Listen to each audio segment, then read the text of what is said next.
Hello everyone, welcome to A Clear Perspective. I'm Serene Lee. Yesterday, Project Veritas released two videos about CNN technical director Charlie Chester. We've always known that the most mainstream media like CNN can be extremely biased and untruthful in their reporting. But to what extent? These videos clearly show us the answer. Chester admits that they hyped COVID to drive ratings. He hoped more people died. Gangbusters at ratings. Gangbusters at ratings, right? Which is why we constantly have the death toll on the side. Let's make it higher. Like, why isn't it high enough, today? Like, it would make our point better if it was high. I mean, there's no such thing as unbiased news. It just doesn't exist. He thinks that CNN will help Biden get through his first term. How? I think we got him through this term. We would always show shots of him jogging, him in aviator shades, and like you paint him as a young geriatric. And how did CNN treat Trump? We were creating a story there that we didn't know anything about. So that's I think that's propaganda. Look what we did. We got Trump out. I am 100% going to say it.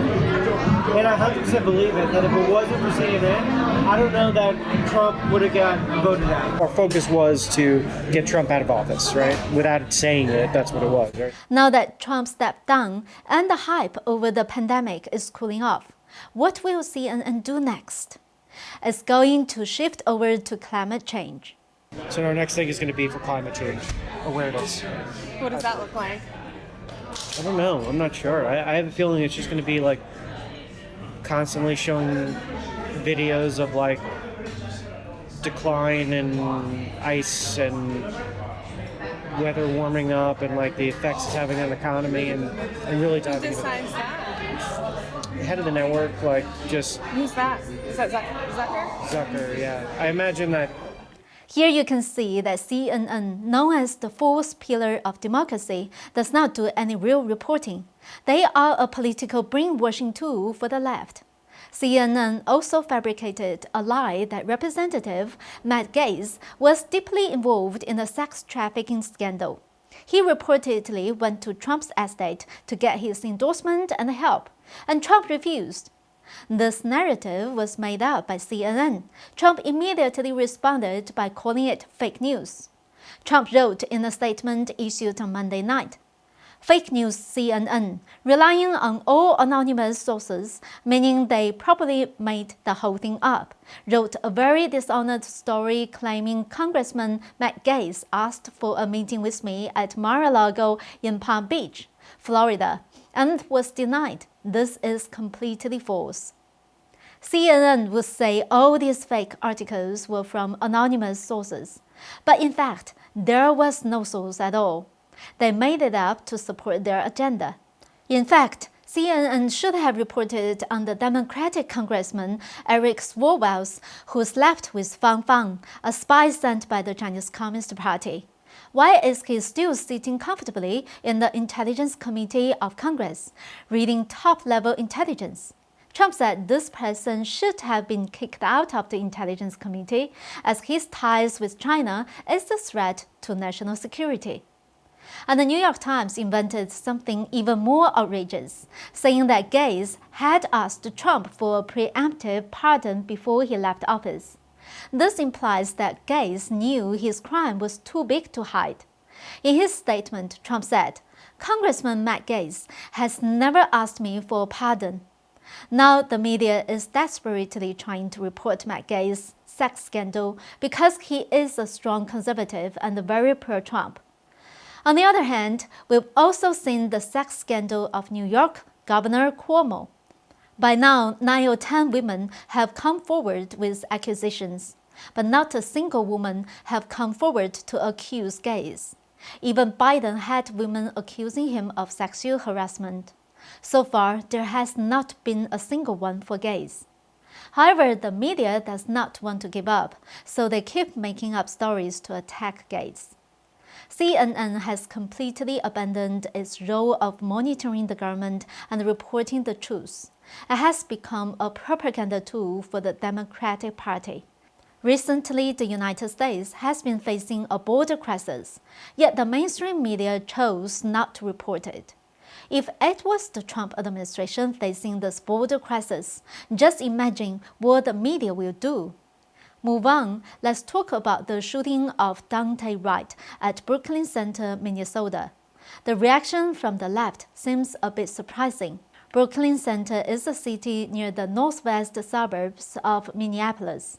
This incident immediately triggered protests and riots, similar to what happened after Floyd's death.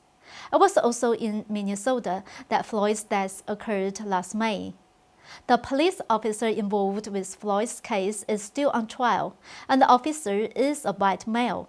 The leftist media reported that he pressed his knee into Floyd's neck and made him unable to breathe. However, during the lawyer's cross-examination, the chief of police admitted that the officer's knee was on Floyd's shoulder blade rather than his neck, due to a different camera perspective. Autopsy results show that Floyd had fentanyl in his system. The officer's defense attorney argued that Floyd died because of drug overdose. This matter is still on trial. The specifics are unclear, and we are waiting for the verdict. This new case and the last year's incident have a lot of similarities, both involving Black people dying due to the police. So far, curfews have been imposed in Brooklyn Center where the case took place. The National Guard have been deployed to maintain order. But what's more interesting is Biden's reaction. Biden said that the incident was a really tragic thing that happened, but I think we have to wait and see what the investigation shows. He also added, "It's serious and is consequential, but it does not justify violence or looting." Brooklyn Center police officer Tim Gannon said, "It is my belief that the officer had the intention to deploy their taser, but instead shot Mr. White with a single bullet. This was an accidental discharge."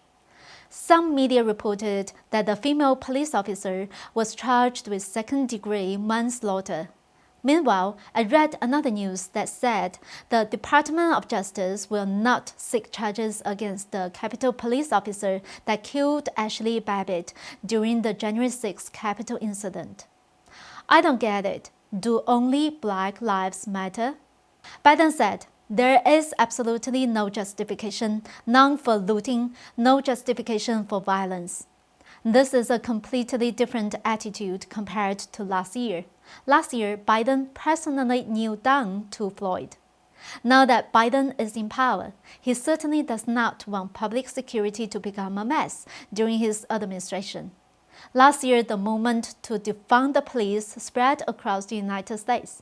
But according to the Wall Street Journal, some cities are spending more.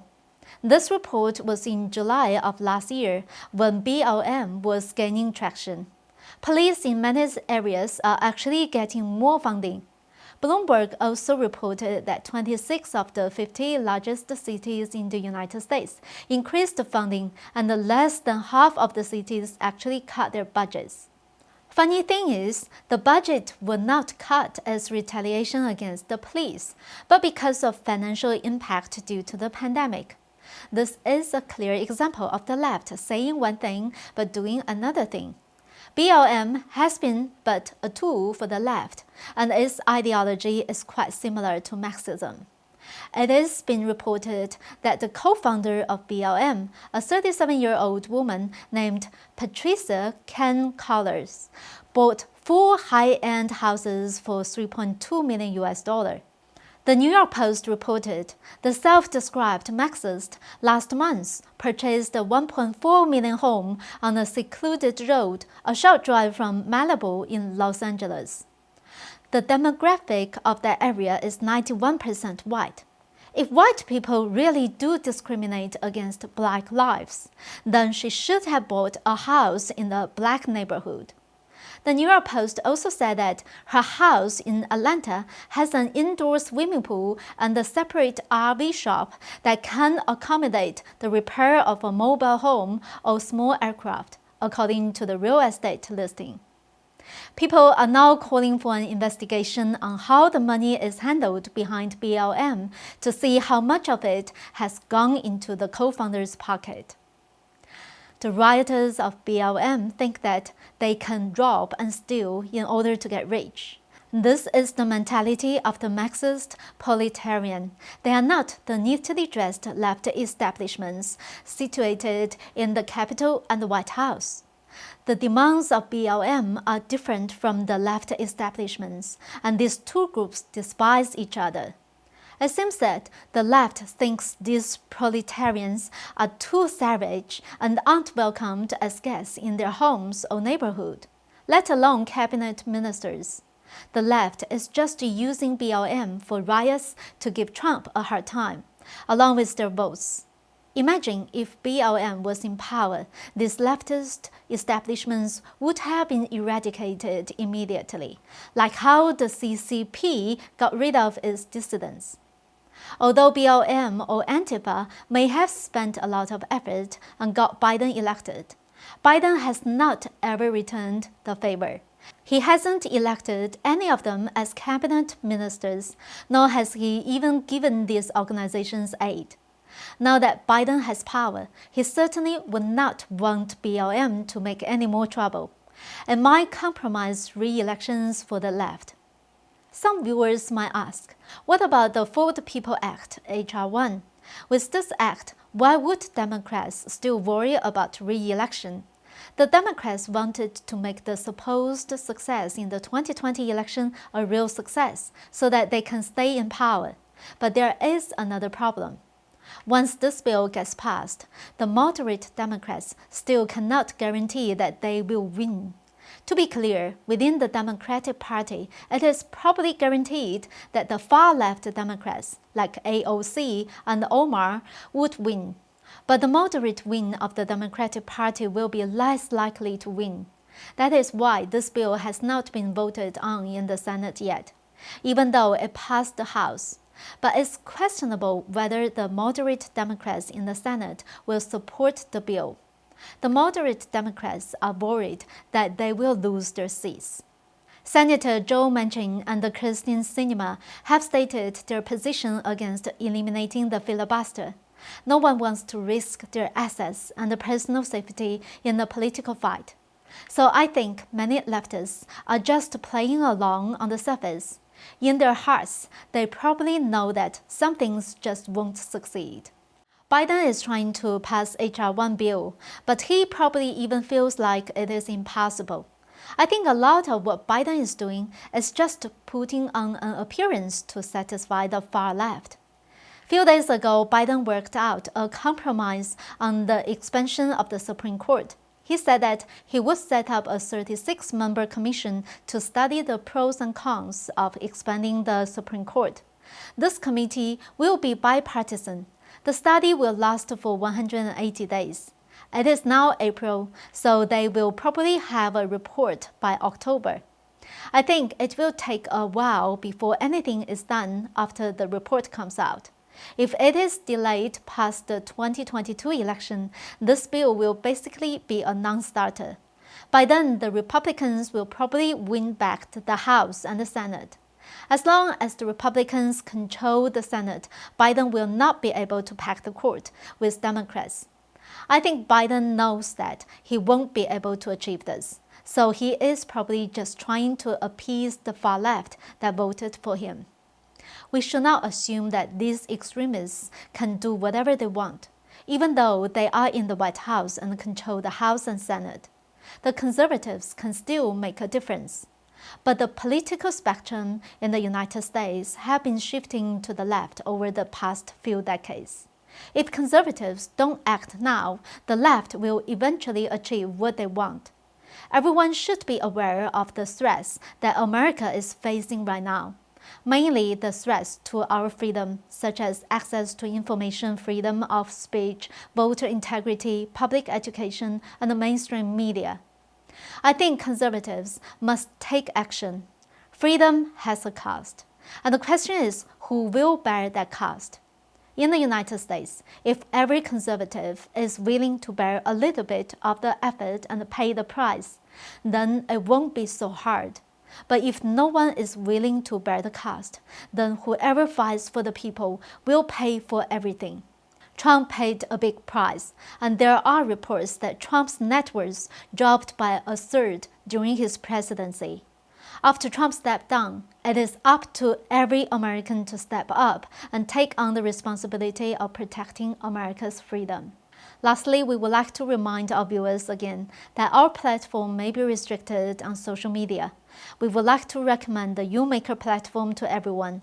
Our videos are available on YouMaker. Please subscribe, and we hope to see you there. Thank you for watching. We see you next time.